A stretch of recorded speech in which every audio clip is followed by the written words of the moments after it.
Welcome to Backstage with Becca with special guest, Coby Getzug.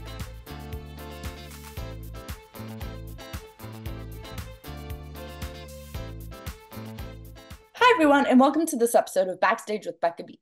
On this episode, his resume includes Brighton Beach Memoirs, where he made his Broadway debut, Spring Awakening, Book of Mormon, The Band's Visit, The Shark is Broken, and you can currently see him in Merrily We Roll Along on Broadway, where he's in the ensemble and understudies Charley.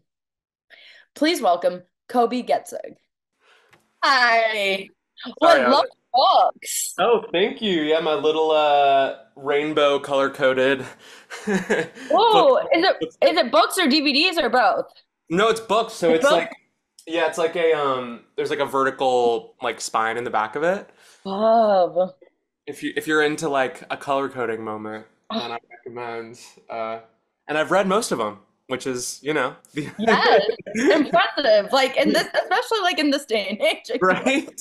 Oh my gosh, that's so cool. Thank you. Like ideas for. Yeah, please feel free to steal. Oh my God, I might. It's. I was like, wow. I know it's like a real pop of color. Hi. Yeah. Hi. So, how are you? I'm great. It's great to meet you. I've heard such great things. Oh my gosh, that email made me happy cry. I was like, that's so sweet. Oh yeah, Leanna had so many nice things to say about you. Stop. That's the sweetest because I mean like this is like a passion project for me. It's so fun, and it's so fun to talk to theater people about like I love theater as an audience member, so it's so fun to talk to people who are performing and acting on stage everywhere about like their passion and their careers. That's great. Well, I'm so excited to be here. Thank you for inviting me to be a part of it. Of course, of course. So, first of all, how is everything? I mean, like this spring, you kind of got thrown into a new show. Yeah, it's been crazy. It's been kind of a crazy couple months. So yeah, I joined Merrily a month ago now. Or I guess my first performance was a month ago. I started rehearsals at the end of January. So it's like amazing. It's such a blast. I the people, it's like the nicest group of people ever. And as I'm sure you've experienced in some of your conversations with people in my cast, it's just like a really warm family, and everyone has been so gracious and um, excuse me, welcoming to me, and I just feel so like excited and lucky to be there. I'm loving it. I love that. And I feel like that's like a thing in like the theater community where just like casts are huge families and Yeah.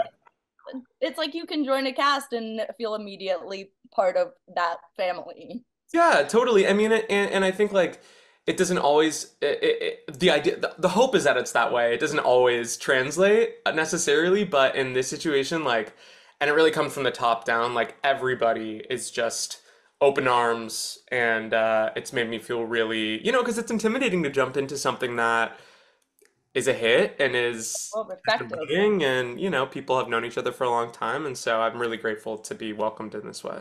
Yes. Well, you have several hit shows on your resume. So I definitely want to get into some of those too before I get in touch more on Merrily. Sure. First, have you always known that you wanted to be a theater performer? And like, when was the moment you were like, oh, this can be a career that I do? Well, I mean, I've always known that I wanted to be a performer. As a kid, I was the most extra all the time.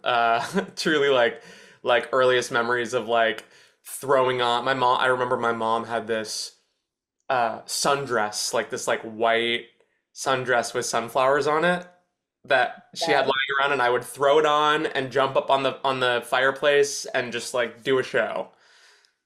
Yes, Um, as you should. You're like, and please pay me for the show. I was like, where's the check? Pay attention, you know. No, so since I was a kid, I've always been really interested in performing and passionate about it. And I think the first time I really like caught the theater bug was when the first show I ever saw, I grew up in LA. And the first show that I ever saw was a tour of The Wizard of Oz at the Pantages.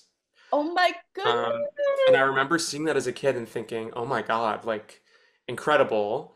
And then I remember seeing The Lion King at the Pantages a couple years after that, and that was the first time where I was like, I remember seeing kids up on stage and being like, oh, like kids do this, and I feel like I could do this. And so that's really when I caught the bug to want to pursue it as a career. And then really when it solidified for me that this could be a possibility for me as a career was I went to a performing arts high school in LA. Um, Oh, yeah, it's called the LA County High School for the Arts, LOXA. okay. And that was the first time where I really saw like, oh, here I am with all of these other kids that are as passionate about their art as I am, and here are these teachers telling us that we can do it and helping us see the path, which I think was the first time that I was really like, wow, this could be a reality for me. That's definitely key. I feel like to have teachers be like, hey, like this can happen. Totally.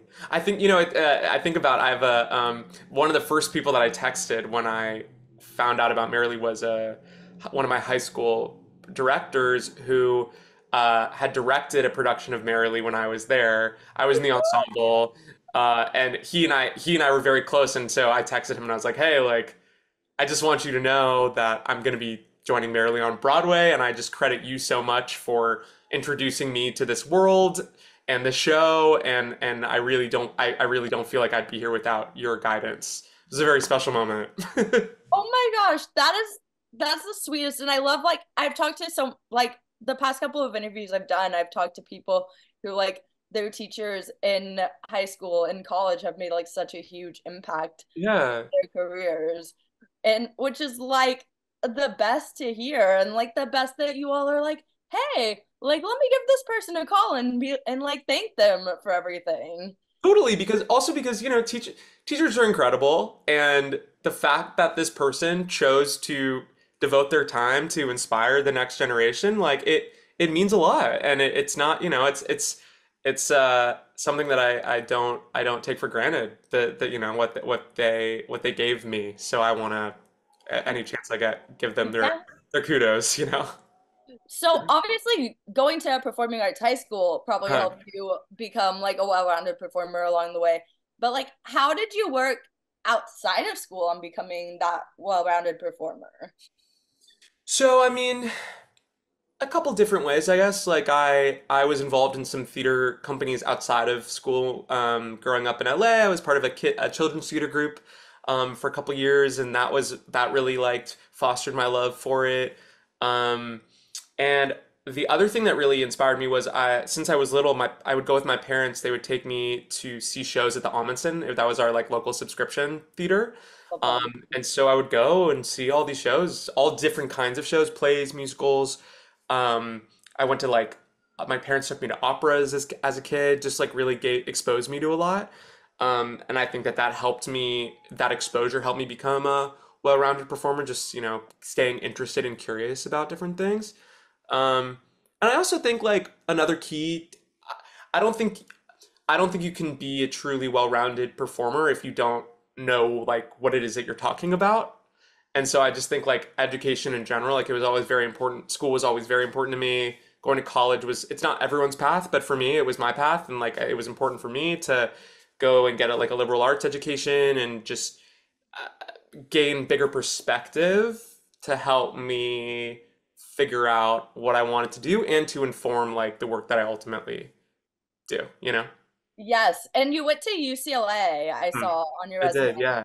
which like amazing school. So Yeah. what made you choose to go to UCLA and like stay on the West Coast to study theater? Yeah, so well, when I was applying to college, I applied to like I didn't know what I wanted. I applied to like 11 schools, like conservatories, BFA programs, BA programs, kind of the whole gamut. And then ultimately I chose UCLA because I liked well, it was close to home, which was a blessing, it was a Who's blessing young? because I got to be close to family and also like sometimes a little too close. Um, but no, it was great. I mean, I think ultimately I chose UCLA because I knew that I would get a really strong arts education, but also have the opportunity, like I was saying, to study philosophy and architecture and language and other things that I was interested in. And because I felt like if I ultimately wanted a career in the arts, like it would help to use this time to like study everything else and gain a broader education. So yeah, I chose UCLA because it was a great school, it had a great program, and it allowed me the opportunity to have a strong arts education while also like being a college student, which is what something that I really wanted. And was there like big emphasis on like that, not only the musical theater part at UCLA, but the acting part? I feel like because there's like a lot of acting stuff on your resume, there Right. had to be a lot of like emphasis on that acting. Well, totally. And like one of the things that I liked about UCLA is that it's a BA program. So you graduate with a BA, but you have your specialization. You come in with a specialization. So my specialization was musical theater. There were some people that had acting, some people had, stage management, all the different stage crafts.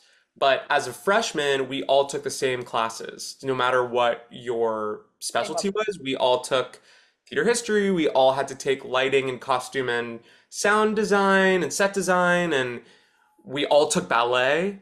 Oh Like everybody took ballet, and I think something that was really special about that experience is what we're talking about, which is being a well-rounded performer my and being.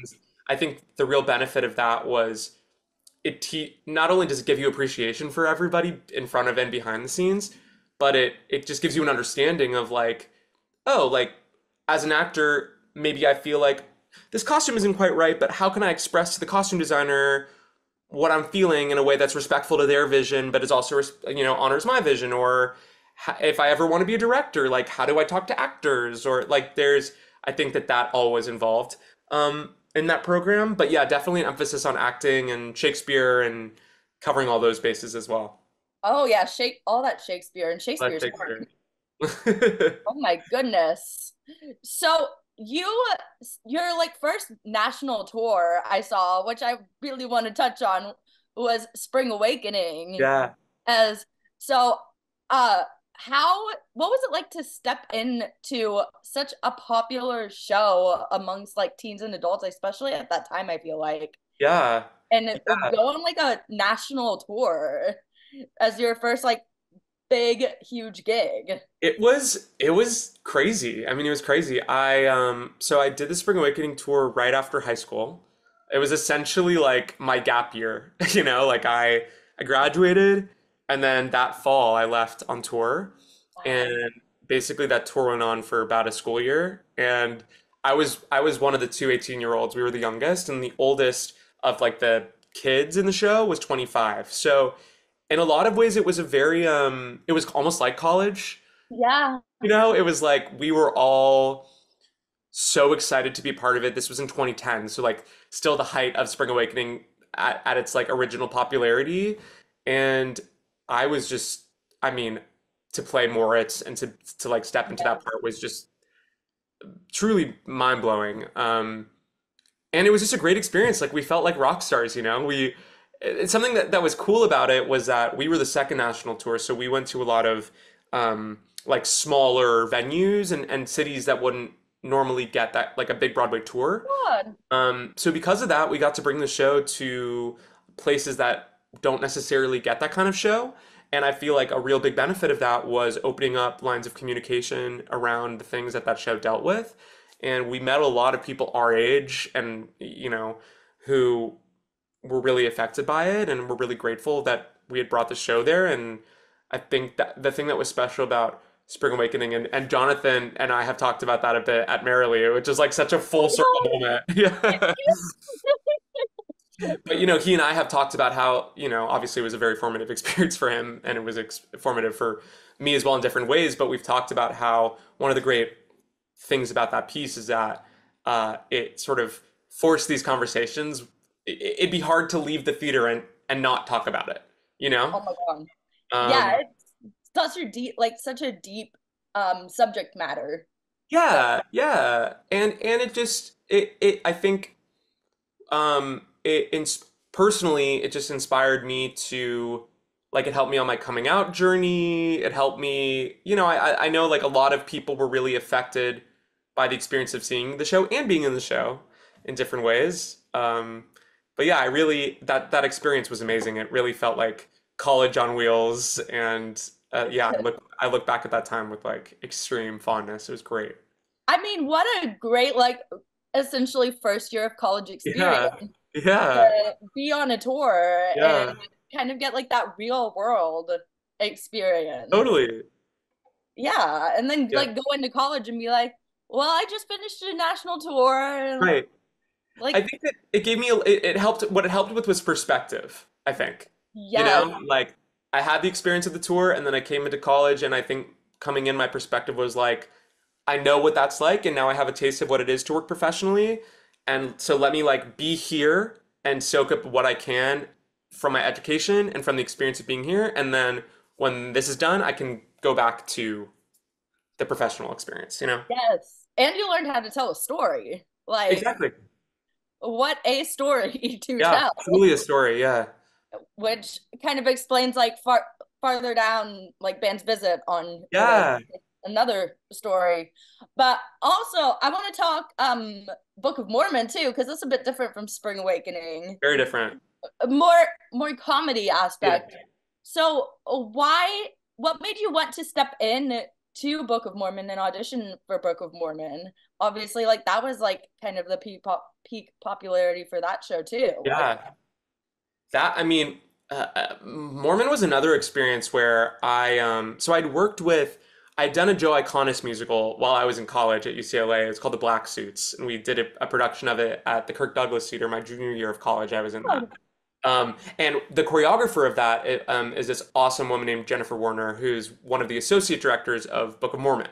So the reason that I even ended up, auditioning yes. for Mormon was because of Jen Warner, and it was really, I mean, talk about a crazy story. I auditioned for Mormon fall of my senior year of college, and as part of the thing, when at that time, I ended up being a standby for Elder Cunningham. And Yes. as part of the audition process, they had us come to this thing that they called Cunningham Camp, which was like basically a final audition, but it was a week-long thing where they brought me to New York and I basically spent a week seeing the show, working with different members of the creative team, basically rehearsing it as if I had gotten the job, and then having an audition at the end of the week. And then the way that it worked after that was like basically at any point in the next 3 months we can call you and you have to like drop everything and come. Oh So my God. so I had this crazy audition experience at the end in the fall and then didn't Okay. hear anything for months. And so I was walking home from the way that it worked at UCLA was that like our specialization, like your classes finished up in this like in March of your senior year so that you could take the last couple months to do other things. And so I was walking home from my last acting class, literally my last acting class, and I got a call on my way back to my apartment from my agent that I had booked it. Like truly wild timing, wild. You're Um, like, okay, that was perfect. yeah, Oh, I'm like that could not have worked better. So yeah, jumping into Mormon, so I started it, like 2 weeks later, and Mormon was like a hugely formative experience for me. Um, just a blast to be in. I mean, as much fun as we're having on stage, that's as much fun as we were having off stage. It was really talk about a family, like so fun.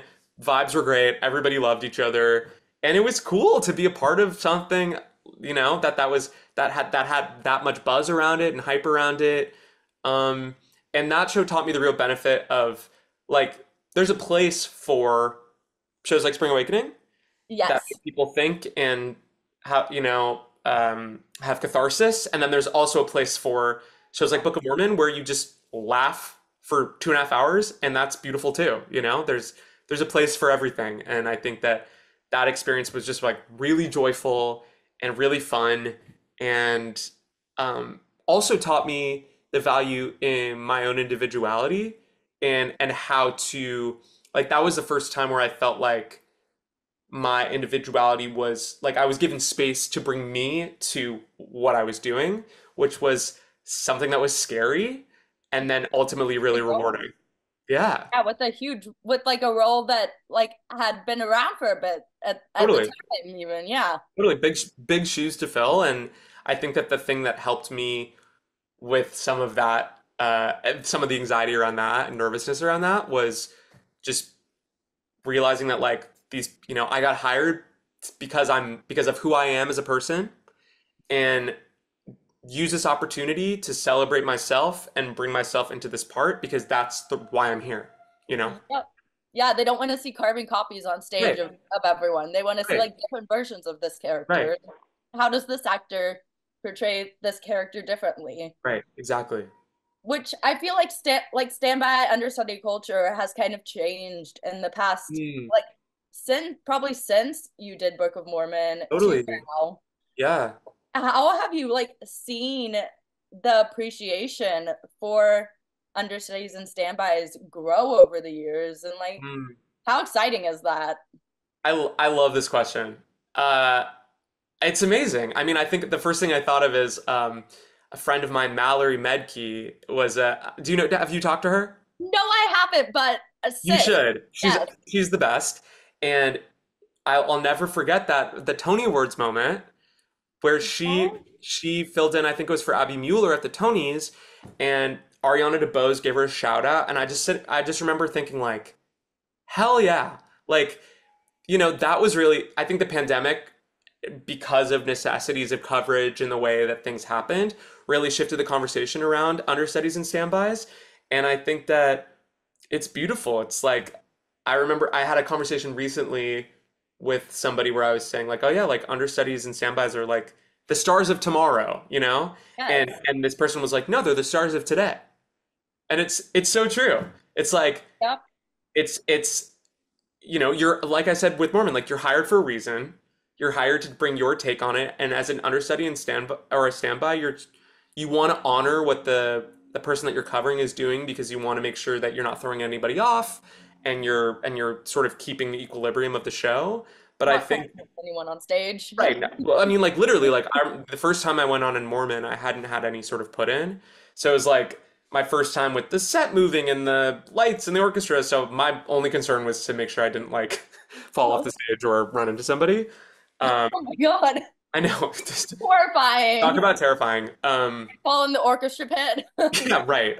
Uh, but no, I think the thing that's been really special about the way that the conversation around understudies has shifted is like celebrating understudies and standbys as individuals with their own unique takes and their own. It's not just somebody who's hired to cover, it's like it's somebody who's hired because they're an interesting performer and they have an interesting take on the role. And how lucky are you to get to see this other version of this thing, maybe even a version that's better than what you thought you would see or different than what you expected. It's just, I think some of the most people, most of the talented, most of the most talented people that I know have been understudies at some point in their life, and it's just stars of today. I love that. Oh my gosh. Yes, absolutely. And that like as a standby especially, I mean both, but as a standby especially, you have to be prepared at like any given moment to Yeah, jump in that show and jump into the role of the character and like switch gears from being backstage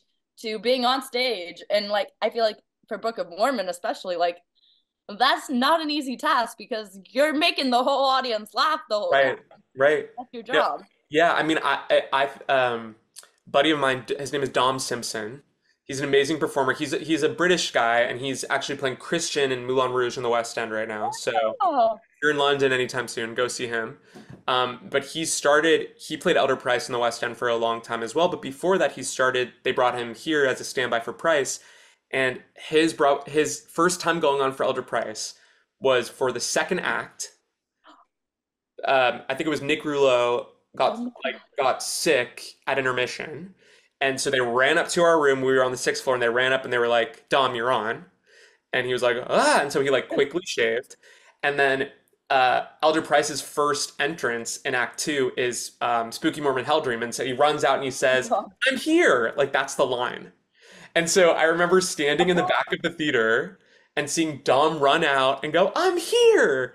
And like what like I've Yes. never heard of a more special Broadway debut than that. I mean, Oh my truly God. Yes. stunning. Yes. Broadway Zero is to a so hundred. like iconic. Yeah. But it That's just speaks to what you're saying about yeah, standbys are superheroes and like the ability to go from sitting upstairs watching Rick and Morty on your computer or whatever to like being the lead of a Broadway show in the span of 5 minutes is truly remarkable. Right. And like, Wings, yeah, everybody.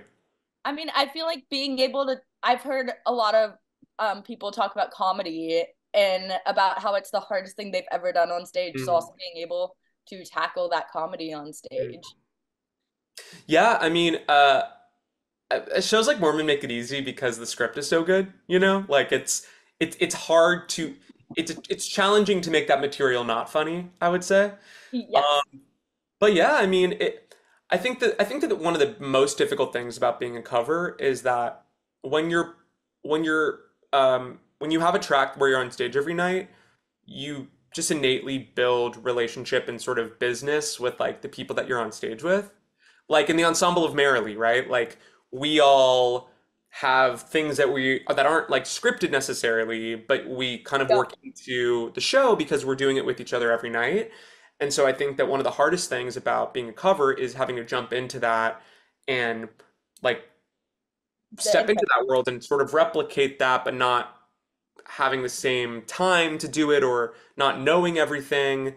And so I think with comedy, it's even harder because comedy is so dependent on timing and relationship. And Oh I my think God. I think I have nothing but respect for covers, especially in comedies, who can jump in and have that banter when they don't necessarily get to do it every performance. So I'm curious, what was your favorite audience, Book of Mormon wise, that like was really into the comedy? Was it Broadway or was it like a tour stop? Well, let's see. I mean, one really memorable moment from the tour was when we were in Salt Lake City, and it was the first time that the show went to Salt Lake City. And so everybody was really nervous about how I was going to play. Um, and I remember I wasn't on that first performance, but I remember standing in the back of the theater for that first performance in Salt Lake City, and it was probably the best audience for that show we'd ever had. And that was just a thrill because everybody got every reference, you know, like people understood the comedy in a really unique way. And so that was a really thrilling moment.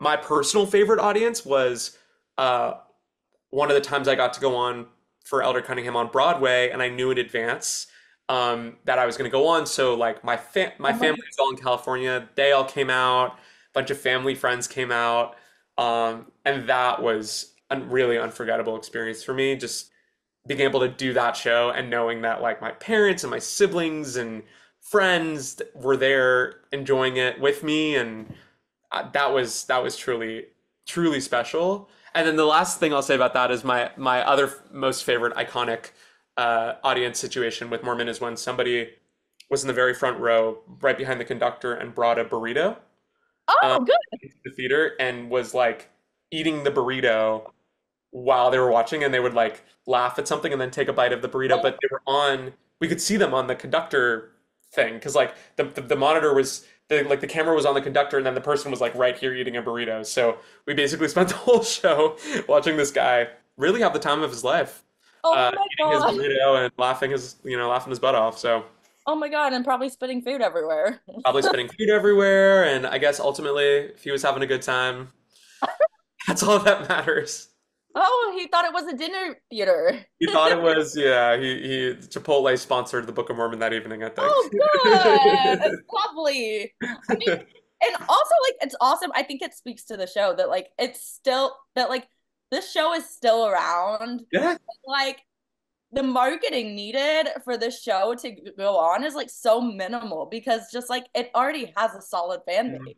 Mm. Yeah, I mean, I think a big part of that comes from like the fan base, the South Park fan base, and I think people want to laugh. People want to laugh, I need and it. people want to have a good time and forget their troubles, and there's a real value in that kind of stuff. Yes.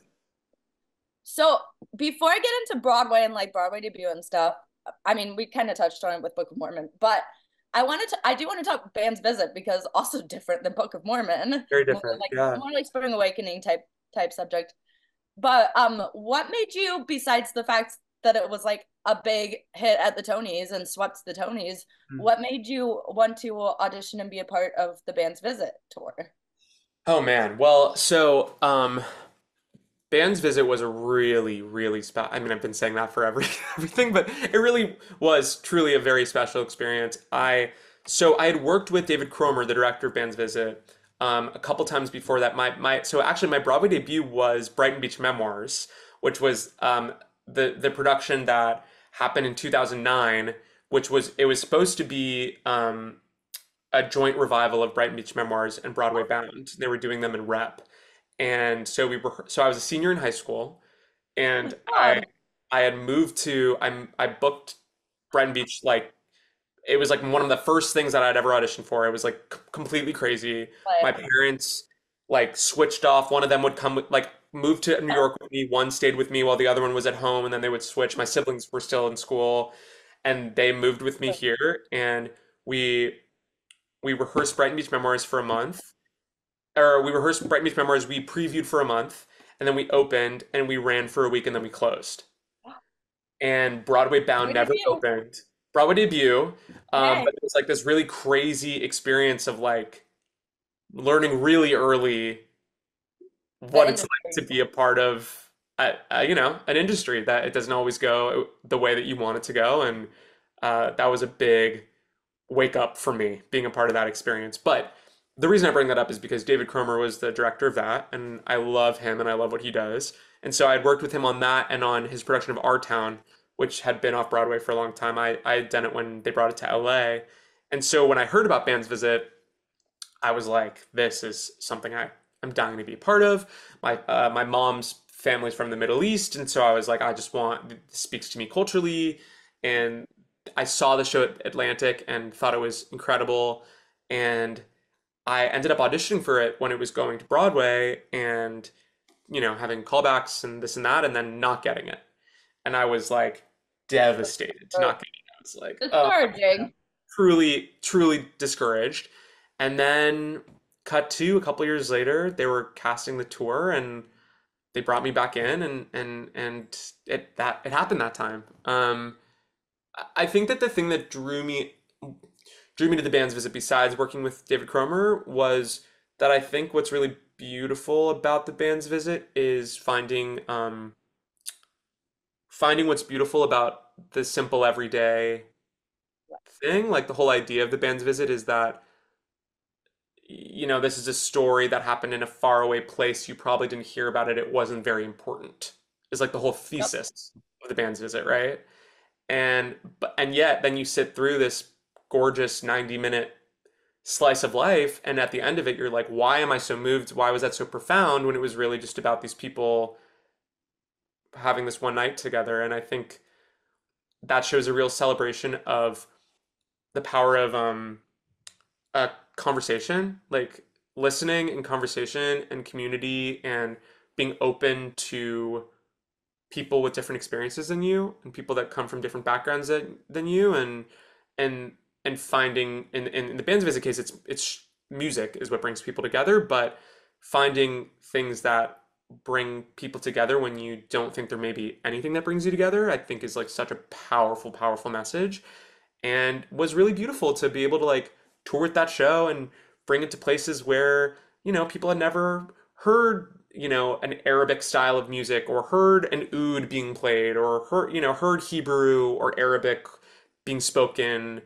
I think that was just a really beautiful celebration of like cultures that don't often get showcased. Uh, and so that's why I was super excited to be part of it. I feel like such an underappreciated, like even though it won, it swept at the Tonys, like such an underappreciated piece of theater. Totally. Like I hope keeps getting brought back Mm. for different audiences throughout the Yeah. years because I mean, I think it's so important to tell that story of like community and connection that people have. 100%. And I think, it won obviously a lot of Tony Awards, but I think there were people that I think it was divisive, and I think that there were people that were sort of put off by that. Um, but I think what you're saying is like the ultimate thing about that show is that it is an important story that brings people together. And I think if you can just shift people's perspectives just a little bit, like there's value in producing that kind of art, and that kind of art being celebrated. Hey, and it takes time to shift people's perspectives, Yeah, but it can happen. It happens. totally. Like you got patience, I guess. Yeah. I mean, if you had told me as a kid, going, growing up, going to like Jewish elementary school, that like one day I was going to be in a show where I was speaking Hebrew on stage in like a Broadway musical, I would have never believed you. And there's something really amazing about that. Yes. Like appreciating cultures too. Yeah, Like yeah, I feel like especially like right now, it's very totally. important. Yeah. Bridging the gap and just reminding people to listen to each other, I think is just a really important Love. message. Yeah. So before I get into Merrily, what is something that you've learned about tour life that would surprise people to know about tour life?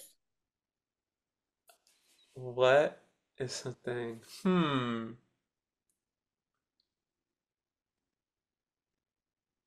So one of my okay, so I've toured 3 times. So after 3 tours, I guess what I've learned is that my favorite piece of touring is the fact that you get to kind of drop in and live these like mini lives in different places, especially if you're in a tour where you're in places for like multiple weeks at a time.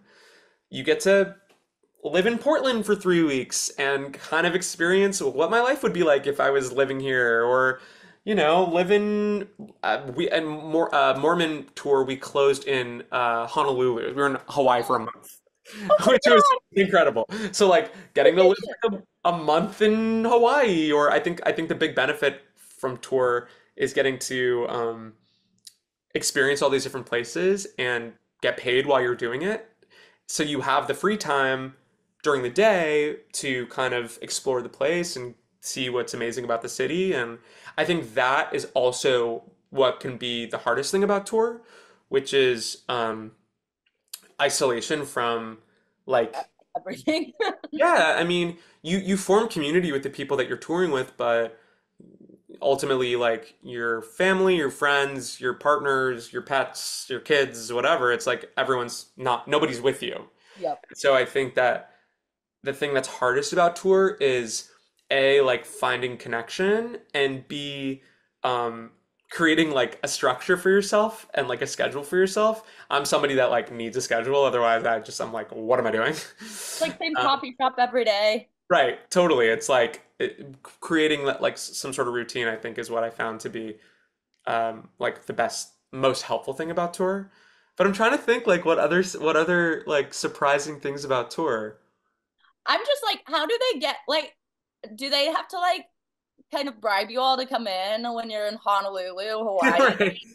I Do they have to mean, bribe you to come into yes. the show? They're I like, mean, okay, guys, like we can't be on the beach chilling all night.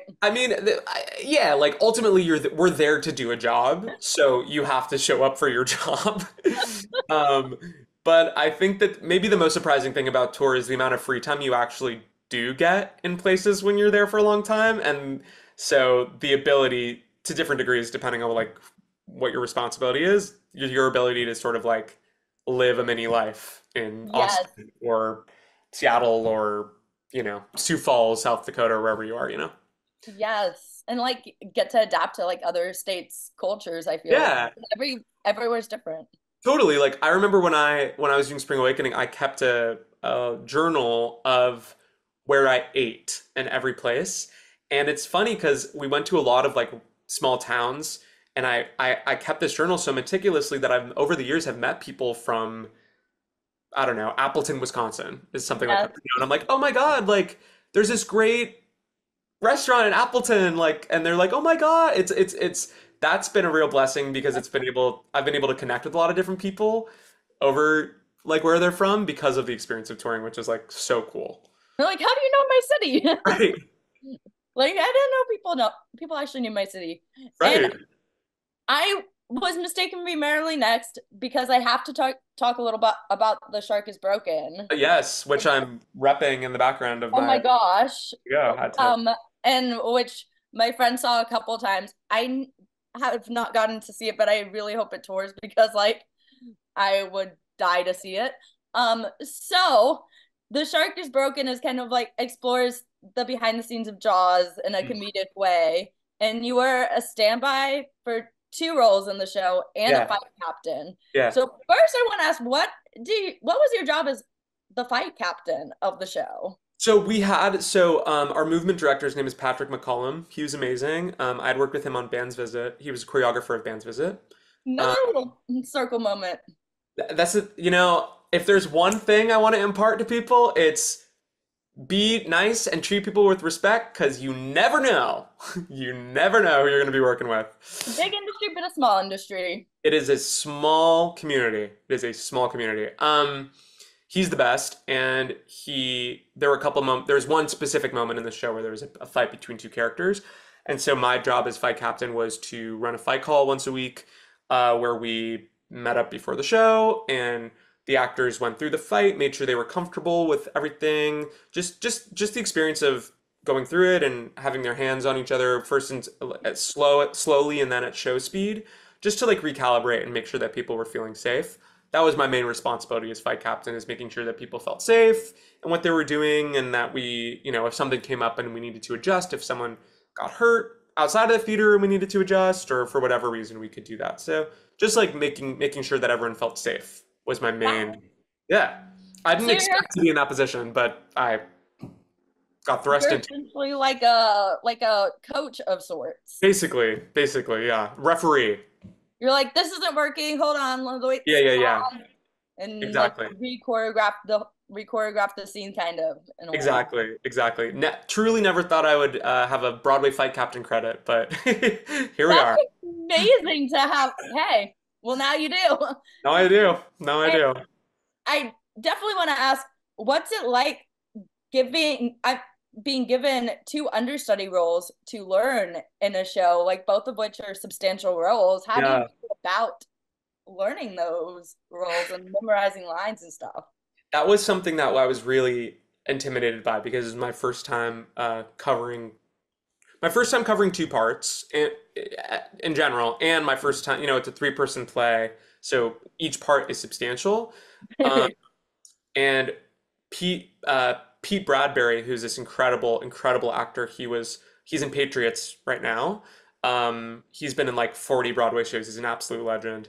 And he was one of the other understudies in Shark is Broken, and myself and the other understudy, Steven covered three parts, and Pete and I covered two parts. And so Steven and I were both the first day of rehearsal like, how do we even start? Like, what do we even do? And Pete was basically like, one thing at a time. Yep.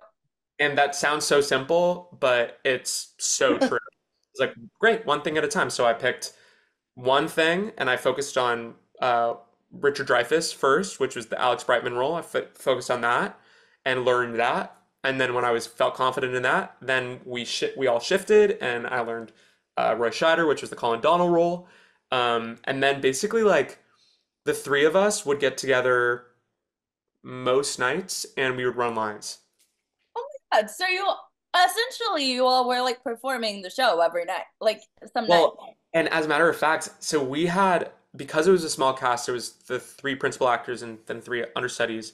We had enough space at the Golden backstage that in our green room, we had a copy of the set. We had I've never experienced, this is like something Right. that I've never experienced before.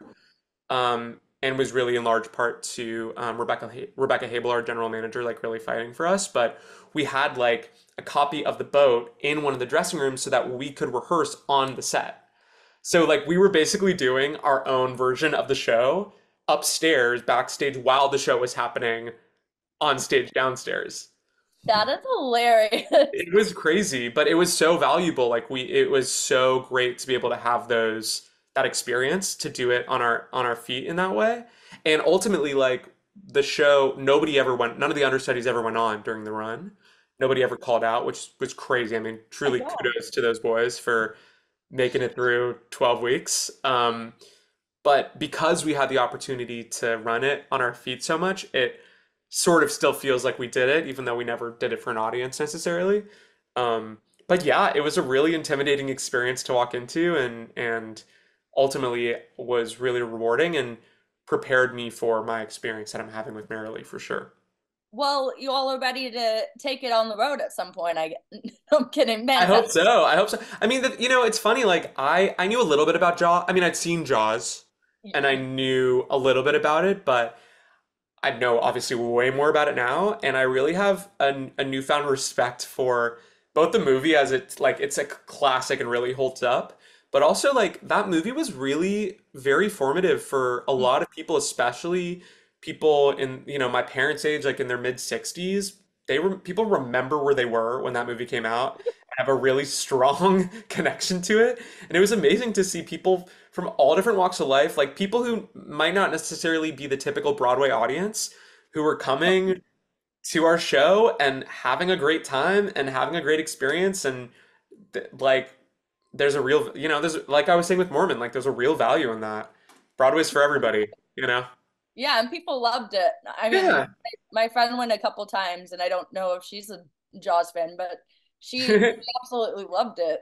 Yeah, well, also, I mean, the performances were incredible from all three of them. Um, and yeah, it was a great experience. I hope it tours or gets Me some other too. life. Yeah. Like Amundsen or something. Yeah, totally. There's Full Jaws fans circle. everywhere. You could come to Amundsen. Yes. Full Yeah. circle moment. Yes. And I mean, also, you got to work with with people like with connections to the movie too. Right. So Yeah, that's so kind of fun. Ian Shaw, who wrote the play and starred in it, his father was Robert Shaw, who was the original Quint in the film. So he was a really obviously invaluable resource in terms of like learning about his dad and learning about the movie and learning about the world. And yeah, I mean it felt like living inside of a classic movie for 4 months. It was How really a like cool experience. Yeah. now if you go on like the Universal tour, like Right. you're like I've lived inside the movie already. Right. You're Like, like this the shark was eh. actually a little bit bigger than that, and this wasn't exactly how it looked. This was the weather, this or whatever. Like I know way too much and I Oh probably my should. God. I mean, hey, the shark has been broken plenty of times on that Universal tour though. Plenty of times. That Like, honestly, that part of the studio tour holds up. oh, it does. Very. It definitely does. Yeah. And it's Jaws. Yeah. Yay! Yay! So, Merrily, I want to get into. Yeah. You joined last month, Uh-huh. and you said it have been doing like rehearsal since January. Hmm. So, when did you get involved in Merrily? And when did you know that you'd be going on for the first time in the show? So uh my timeline with Merrily was kind of crazy too. I got auditioned for Merrily in May of 2022, so like 2 years ago, when it was first going to New York Theater Workshop. And I had auditioned, I had made it through a bunch of rounds of callbacks, and then didn't get it. And so similar to Band's Visit, I was like devastated. Timing. Timing, right. I was All about devastated. I was like, this is like, ugh, I wanted to be part of it so badly, and it's just not happening. Um, and I even went to opening night of this version on Broadway in October and was like, this is amazing, but never once thought I was like, well, there's not going to be room for anyone to come into this. No one's going to leave, what. And then what ended up happening was that Brian Sears, who I knew from Book of Mormon, he wasn't able to do the extension, which is like the 3 months that we're in right now. And so I got a email from my agent in January, sort of completely out of the blue. I had finished Shark is Broken in November, and I was kind of like figuring out what was going to come next. I was like, am I going to go? I've worked a bunch of serving jobs in my life in New York. I'm like, am I going to go back to do that? Like, what am I going to do? And I got an email that was like, hey, Marilee's reaching out about your availability. Like, are you around? And I was like, yeah. Absolutely. And so I went in for a work session with Maria Friedman and some of the people that I hadn't seen in like 2 years. Um, and then pretty quickly found out that I got it. Uh, and so I started rehearsals at the end of January, and I spent the month of February learning. So I understudied Daniel Radcliffe.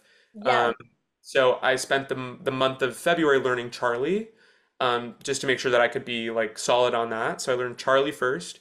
And then in March, I learned my track, which I do every night. They call Bunker is my character. So I spent the month learning Charlie, the month learning Bunker, and then my first performance as Bunker was March 26th. Um, and Yeah, here we are. It's like truly timing, it's It timing is is. everything. It's like never lose faith in something because like when it's the right time, if you keep it open, like keep Yeah. us open, then it'll come. I have a friend who once said, what's meant for you won't miss you. Yes. And I love that. That's what I always think of, It's like I really, truly, even the day that I got that email, like the hour before that, I would have never predicted that I'd be hearing from Merrily at all. And here I am finishing my fourth week, and it's just truly remarkable. It's like I can't even believe life is crazy. So I want to ask, joining a show like that, when they've already like done the rehearsals and stuff, Yeah. what is the rehearsal process for you before you get to step into the show? So basically, most of my rehearsal process was spent with um, our dance captain, who's incredible, Morgan Kerner, and then our associate choreographer, Mandy Raposa, and our associate director, Ryan Dobrin. Um, those three were really the ones that taught me the show, rehearsed with me. So basically, how it worked was I rehearsed on my own with them for the first month or so. And then in my second month, we have a couple other people who have joined the show, Dave Purdy and Brianna Stout, who are both new swings to the company. Like, And so yeah. this second month we love. And so the second month I worked with them, but mostly it was me and Mandy and Morgan and Ryan just kind of going through everything and learning it all. And then and Bryson, who's our music director as well, learning everything. And then I had a we had a couple rehearsals with other understudies where they brought in, or in the theater on stage where they brought in other understudies. And then the first time then I had a put in rehearsal. So I did a put in for Bunker, my Okay. ensemble track, with a bunch of other people from the cast. Still wasn't the full cast, but a bunch of other people But where I like, got some people, I would say like 70% of the people who were ultimately going to be on stage with me were there. And so I got the opportunity to rehearse it with other bodies.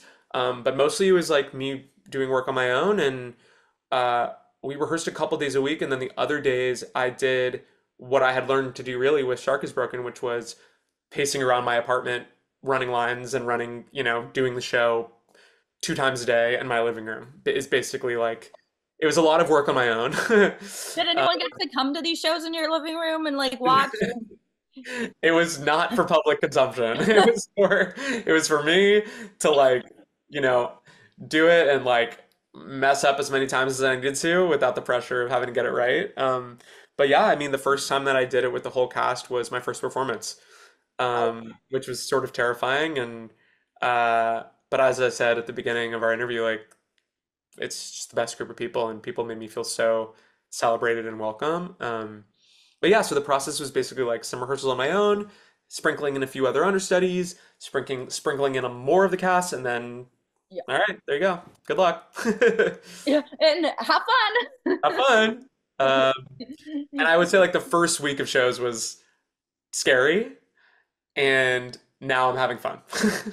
Oh, hey, most important thing. But like I feel like if it's not scary, then it's like, how are you human? Like, Totally right. Or if it just means I care, It's like yeah. I care about this. I want to do a good job, and I want to, it's just it's because it's been going on for so long, and these people have been together for almost 2 years at this point. I think the most intimidating thing for me was just hopping onto the moving train, and we were talking about bits between people on stage, and there's a lot to learn that isn't just the show. It's like all the backstage stuff and dynamics, and there are a lot of things at play, and it could have been a really challenging experience, but because of how warm and welcoming everybody's been, it's been just nothing but positive. I mean, and the ensemble is such a huge part of the Yeah, show. Like, yeah, which is like really cool to see. I love shows where like the ensemble isn't just like on show doing on stage doing like random dances and stuff. right. They're like a part of that story the Well, and entire talk about celebrating people for their individuality. Everybody in our cast is brilliant and unique, and the thing that makes Merrily so special, besides obviously the incredible center performances of the trio, are is the ensemble and the way that everyone is bringing their own unique spin on it, and that's really comes from Maria and wanting our individuality to be celebrated, and I think that that's why the show is so resonant with people and it's so relatable because clearly we are people who are real people with real Yes. personalities who are creating this world that we are excited to welcome the audience into, and so I think that's a big reason why it works. Yes. When you, I have to ask, like, when you join a cast Hmm. with people who's are like household names Hmm. who you've grown up watching on TV and in Yeah, movies and yeah. stuff, what is the like original thought stepping into the theater for the first time? And like, what is it like being like realizing that you're on the same level as these people? Like at the end of the day, like you're all on the same show, you're all on the Yeah, same level. that's true. You're right. Uh, what was that process? I mean, I have such respect for, I mean, I've been a huge fan of all three of them for years, obviously. I mean, Daniel obviously is iconic. Harry Potter is iconic. I saw And Harry Potter Curse of Child book. right, no, right, literally, shout out. Where is it there?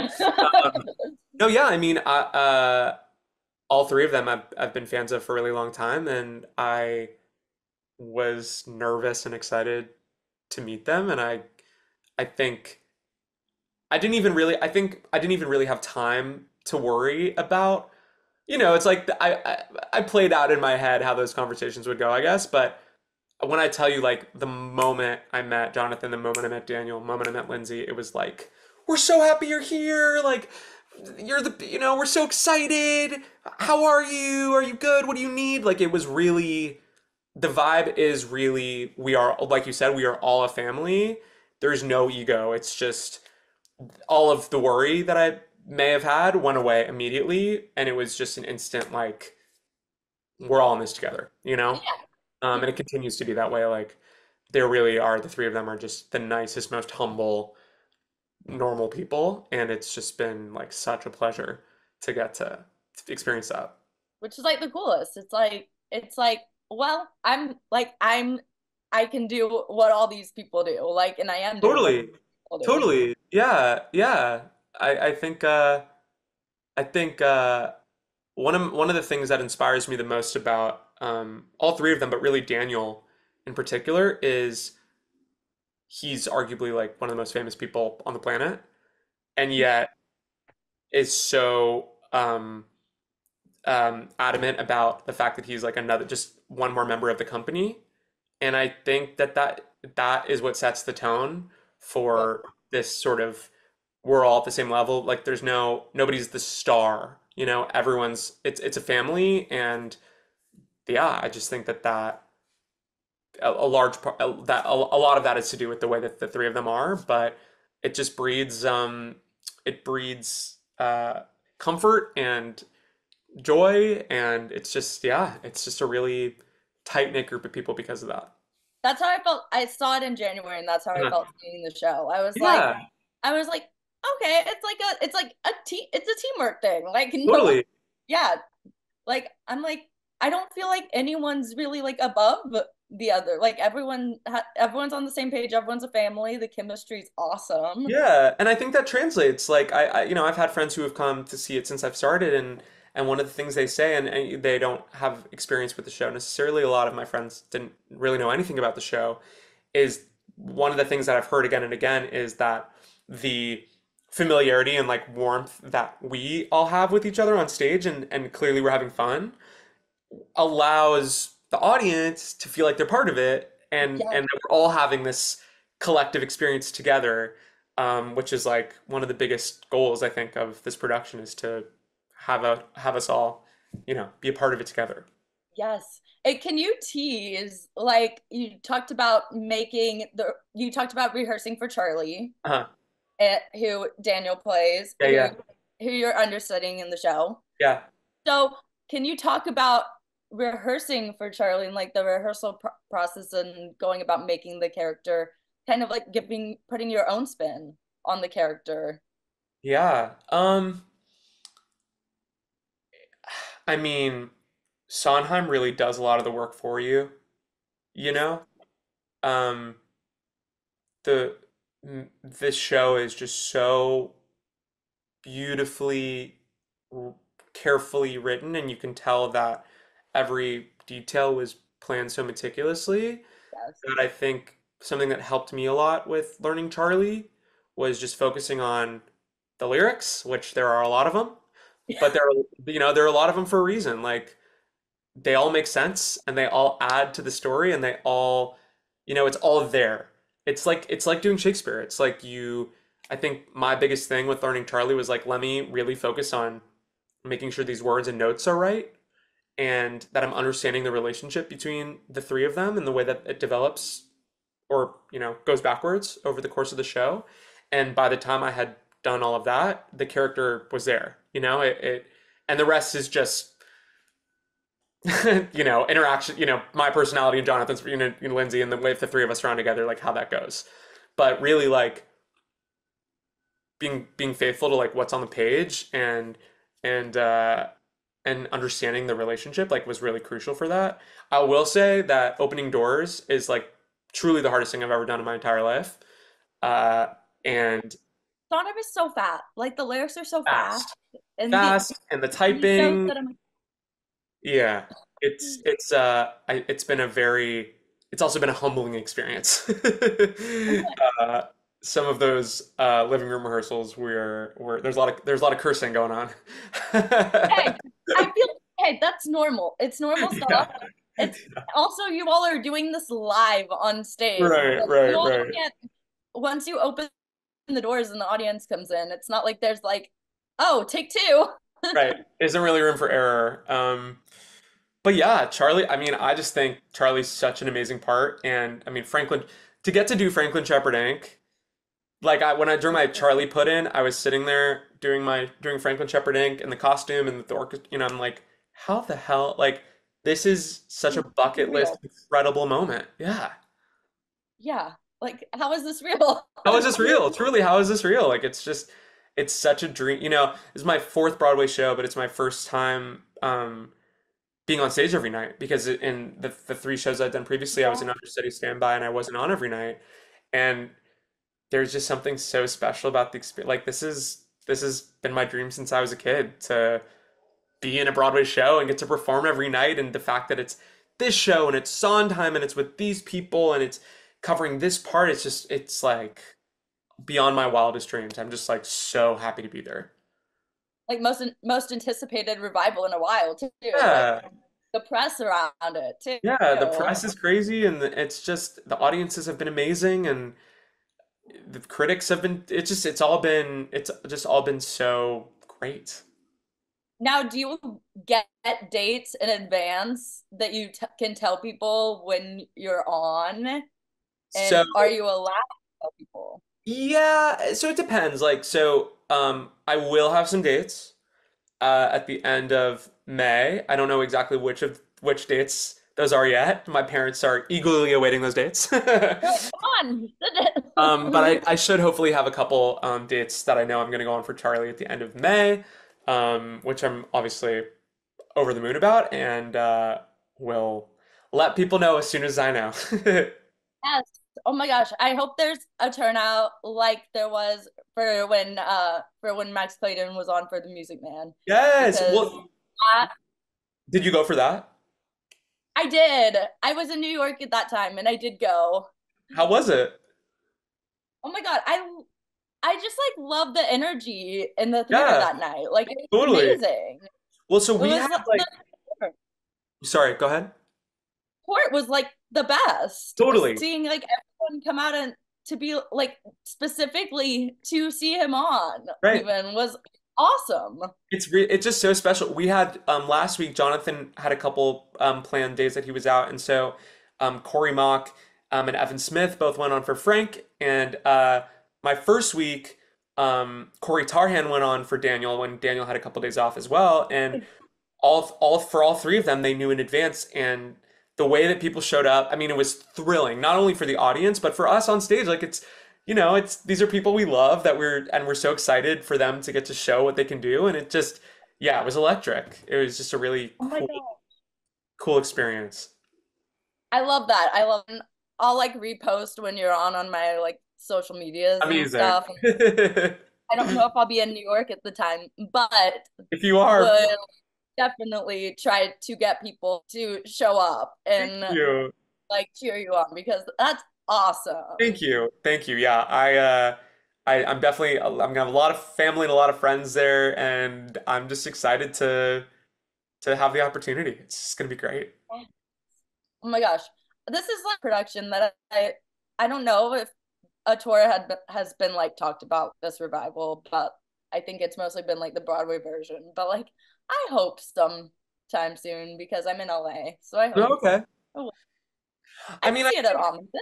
I hope that, I mean, I really don't know much. I mean, I hope that there's an opportunity for this production to get done in LA and on tour, and I think there are a lot of people who would love to see it, and I think that it's just a really special show, and uh, all the people that I know who have come to see it who didn't know anything about it have walked away being really inspired and moved by it, and so yeah, we'll see. I hope, at the very least, I hope that this production is the reason why this show gets done more. Um, Yes. and if that's the ripple effect, then gorgeous, you know? Yes. I mean, I feel like it will be because again, like it's a show about community, I feel like Yeah, right now. So community, friendship, like and it's yeah, so cleverly done. yeah, yeah. It's a show about art and artists and friends and how life can take you to unexpected places, but the important thing is to remember where you come from and to keep an open mind to where you're going, I think is that's what I take away from it. Yes. Oh my God, absolutely. Beautifully said. Thank you. Beautifully. People need to, yes, go see Merrily on Broadway. People watching, listening. Don't miss it before it Come closes. see us. Couple more months. Yes. July 7th is July the 7th. Yeah. yeah. Okay. So I would ask, what is a dream role you have on stage? And is there anyone you'd love to work with in the future on stage? Of course. Let's see. Dream role. I would love to play Leo Frank at some point in my life. That's a dream role. Uh, Boring? and Platt was incredible in the revival for everyone who got to see it. And he did such an amazing job, and I would love to do that at some point in my life. Um, dream, dream to work with. You know, it's funny. Like that. What that makes me think of is like I think about the people that I've already worked with that I didn't know when I started working with them, and that like one example would be like so Gray Henson is a very dear friend. He's somebody who I did Book of Mormon with, and then like since doing Mormon, we've become a lot closer, and so my dream would be to work with him Okay. again, or like friends that I did Spring Awakening with to work with them again, like to get to knowing what I know now and having the relationship with them that I know now to have the opportunity to like do that again would be really special. But in terms of like, ooh, dream people to work with, I would love to work with Brian Darcy James. He's an absolute legend. I would love to work with him. Uh, Meryl Streep, obviously, come on. Uh, God, there's so many people that I admire. That's a Um, good bucket list. So, I was sitting right near Carrie Lee Carmello at Lempicka opening the other night. Would love to work with her. Speaking of parade, the list is long. The list is long. oh my God. You, you should have been like, hey, you want to work together someday? Early, call me. Yes. Yes. Manifesting. Manifest it. All of Absolutely. the above. All of the above. Absolutely. So I want to talk about how do you work on self-confidence in this industry with auditions and stuff Mm. and with like the timing that stuff happens because like stuff doesn't always happen when like right when you go in for that first audition and I feel Yeah. like that's life. That is life, and I mean, I gave two examples in my own career of like Band's Visit and Merrily, where things that I thought had completely passed me by circled back, and then ended up working out at times that arguably were better for them to be working out. Um, it's a hard thing to do. I mean, I'm sure people have said this before, but I think like my biggest struggle has been separating my um like self-worth from whether or not I'm employed.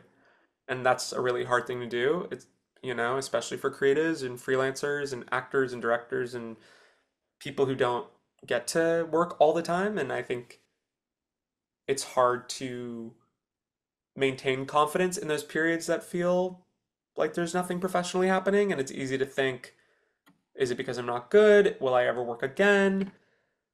And I think that the thing that has helped me the most in those periods is community, leaning into my friendships and leaning into my family, and also using those opportunities to explore what else I'm interested in and what else I'm excited about, and reminding myself that I'm more than just an actor. I'm also XYZ, and there are other things that define me besides whether or not I'm currently working, or if I'm working on Broadway or in a 99-seat theater somewhere. Like, it doesn't matter. I think at the end of the day, like, the important thing to remember is I am an actor, whether or not I'm in a show. That is what I am. I'm not, I'm not an aspiring actor. Like, I'm an actor. Yep. And so, I think that was a shift too. Like, my self-talk was another big shift. Like, referring to myself as an aspiring actor during periods where I wasn't working, but I was an actor. But Like, I you already have like a resume with right, stuff and on it. like Yeah. everybody's an inspire. I mean, everyone's aspiring to something all the time.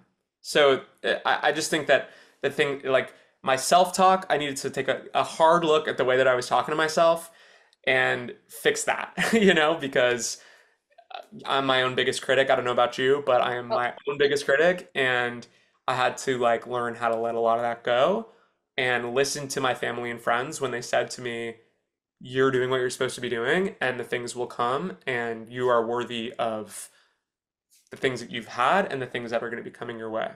And I think community has been the thing that's really kept me with my feet on the ground. oh my God. I mean, I'm never gonna use the word aspiring again in any Yeah. sentence.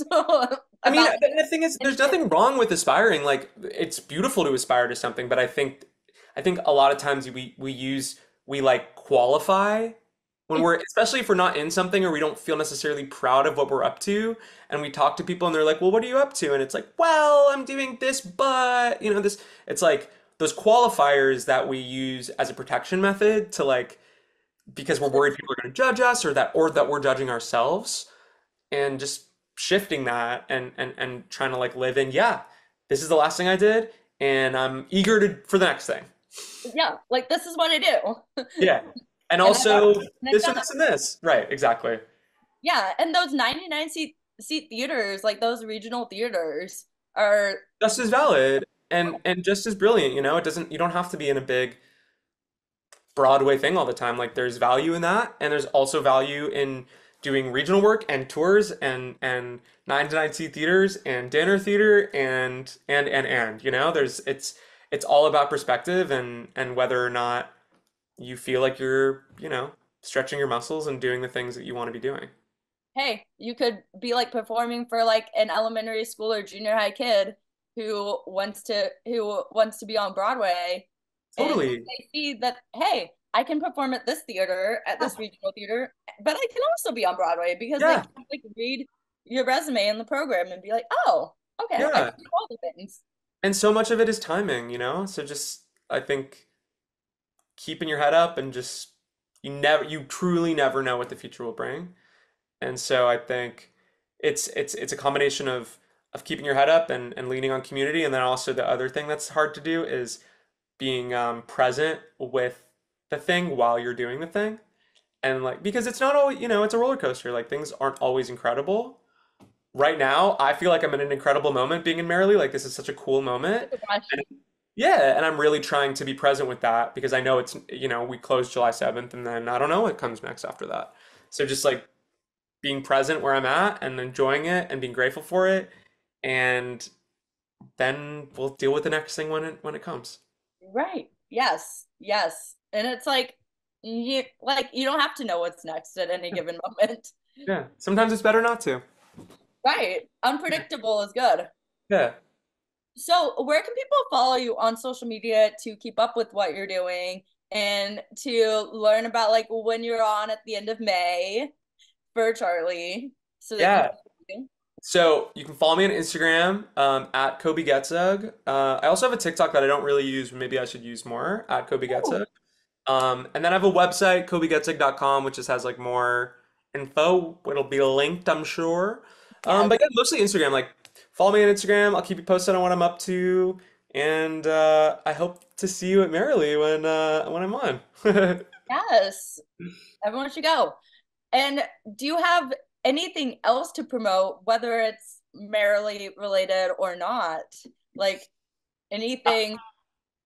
Well, so one other thing that I'm involved with is this organization called Knock for Democracy. Okay. It's like we do like voter outreach and help people find their polling places and do like make sure that people have access to voting. Very involved with that. So if that sounds like something you're interested in, phone banking, canvassing, we run a lot of really fun events. It's a great community, a lot of theater people. That info is in my bio as well, or you can go to at Knock for Democracy um, and check us out if you're looking for something to get involved with this election cycle. Yep. And I was like, an election year, so very important stuff. Yeah, yeah, Everyone should like new voters every year. yeah, yeah. There are a lot of cool resources and way to get involved. So happy to connect with anybody about any of that if they want to chat about it. My DMs are always open. Love that. Love that. Doing all the good stuff. All the Try good. to. Yes. Well, it's been a pleasure talking to you about all things theater and your insane resume. Thanks, Becca. It's been a pleasure And chatting with you. yeah, and I really hope I get to see you on stage, whether it's in Merrily or in something else in like the next couple years. Thank you. Yeah, I appreciate it. And I really appreciate, your podcast and what you're doing and connecting with, I mean, it's so cool to hear different people's perspectives and I love it. there's just so much wisdom out there, and so much experience, and I think it's just so great. So thank you for having me. Thanks for watching this episode of Backstage with Becca B. You can follow me on Twitter and Instagram at Becca B Talks TV. Or for more exclusive content from this interview and more, you can follow me on Instagram and Facebook at Backstage with Becca B. Make sure to subscribe to my channel and like this video. Or if you're listening on Apple Podcasts, go ahead and give me a 5-star rating. Thanks for tuning in, and I'll see you guys next time. Bye.